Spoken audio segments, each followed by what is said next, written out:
kemudian juga RDPU dengan pemilik penghuni apartemen Geraha Cempaka Mas, ya.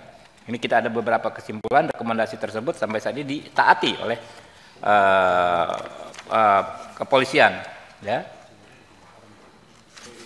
Kemudian RDPU dengan kalau nggak kebaca di pada Saudara Safrawi Niti Putra Wijaya, anggota DPR, anggota ya Bandung, ya. Rekomendasi telah disampaikan kepada pihak terkait untuk segera ditindaklanjuti. RDPU dengan PT Jaya Bersama Indo, ya. RDPU kuasa almarhum Aulia Risma Lestari yang mendengarkan laporan adanya dugaan tindak pidana perundungan, ya. Ya. Kita sudah sampaikan kepada Pak nggak kebaca, ya, Kapolda Jawa Tengah, ya. RDPU dengan kuasa hukum Agus Warmon, ya. Ini juga sudah kita tindak lanjuti dan suratnya sudah disampaikan, ya. Terus, mungkin teman-teman bisa baca, tapi yang paling fenomenal juga menurut saya adalah RDPU terkait kasus tewasnya Dini Sera. Teman-teman ingat, ya, Dini Sera Avianti yang meninggal dunia karena ditabrak dan dilindas mobil oleh Ronald Tanur, ya. Yang awalnya hakimnya membebaskan, ya. Tapi setelah RDPU kita kejar terus, ya, baik Komisi Yudisial, ya, Kepolisian dan lain sebagainya, Mahkamah Agung, Kejaksaan, ya. Saya ingat betul waktu itu salah satu rekomendasi kita meminta kepada aparat penegak hukum, Kejaksaan, KPK untuk menyelidiki latar belakang vonis bebas terhadap pelaku pembunuhan ini, ya. Akhirnya berdasarkan rekomendasi dari Komisi 3, mitra-mitra tersebut bekerja dan akhirnya didapatkan, ya, ternyata di balik vonis bebas itu terjadi tindak pidana korupsi berupa suap, ya. Itu prosesnya ada di 2 periode Komisi 3 ini. Ya, teman-teman, ya, ada beberapa catatan, ya. Yang pertama, catatan pengawasan terhadap Kepolisian Republik Indonesia, ya. Yang pertama, Komisi 3 DPR RI mengapresiasi akuntabilitas Polri, ya, dan responsibilitas dalam penegakan hukum di berbagai bidang seperti sumber daya alam, narkotika, mafia tanah, dan judi online. Kemudian kedua, Komisi 3 DPR RI memberikan apresiasi kepada Kapolri yang memelihara ketertiban keamanan masyarakat dengan inovasi program dan operasi pengamanan yang efektif di berbagai kegiatan seperti Pilpres, Pilkada, dan Hari Raya Keagamaan.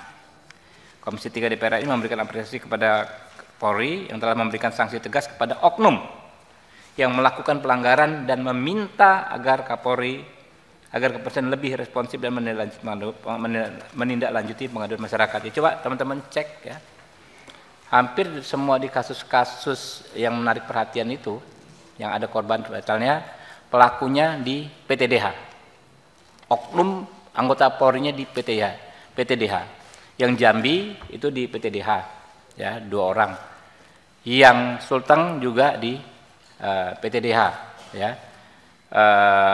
Yang mana Sumatera Barat tentu itu di PTDH, ya, yang siapa namanya Dadang ya, yang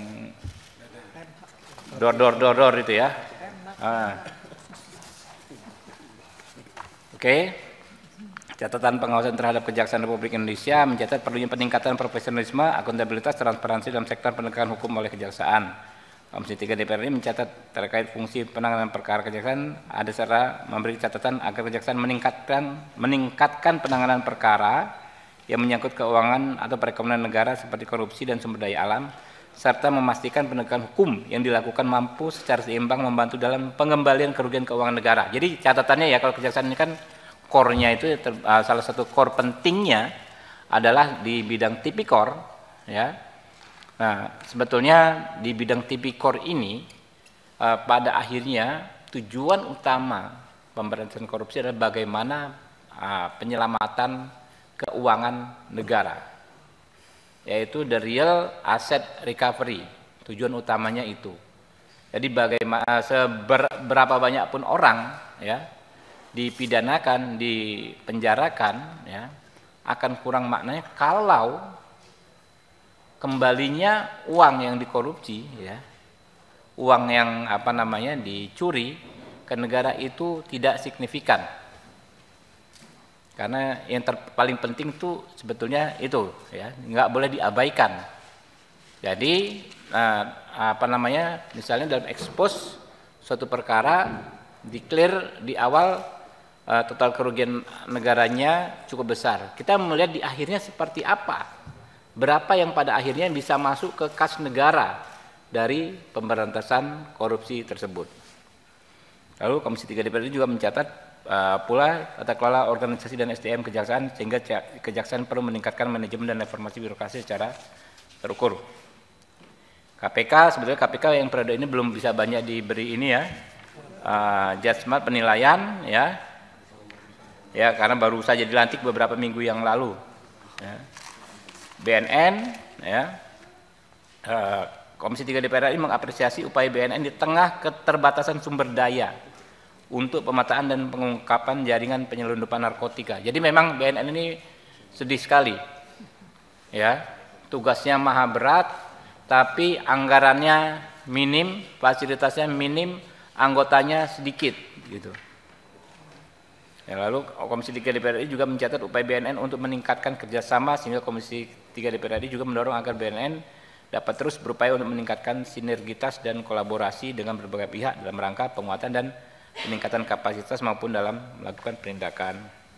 Dalam hal kebijakan, Komisi 3 DPR RI juga mencatat perlunya perbaikan dalam undang-undang narkoba, ya, dan psikotropika, serta kebijakan pelaksanaan untuk mengedepankan pendekatan rehabilitasi. Nah, ini teman-teman, ya, kalau yang komunikasi terjalin di lintas fraksi selama ini memang